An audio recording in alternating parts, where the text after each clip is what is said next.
The question was, when I do sympathy, I feel antipathy.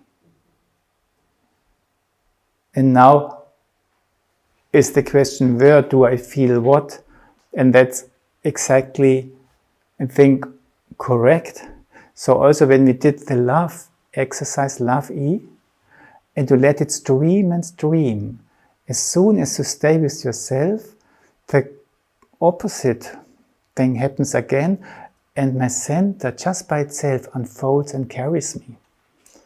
It's just that I stay more with this, so 80% or 70% I'm with this dream, but I give this dream a chance. I stay with myself. Yeah? So I am in there, but I let this unfold.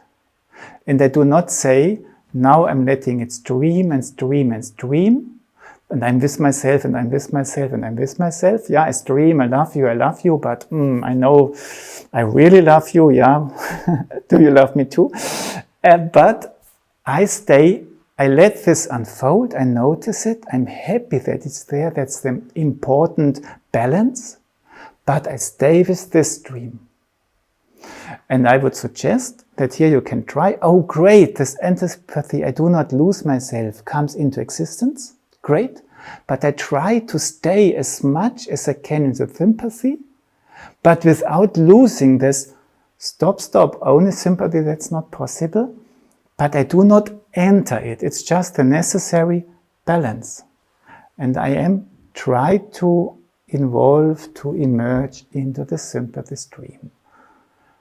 And it's a great exercise because the more I notice it's there, the more consciously I can re-dive. It's in a way, that's in eurythmy you have the current, you have the countercurrent, and then you have the countercurrent to the countercurrent again.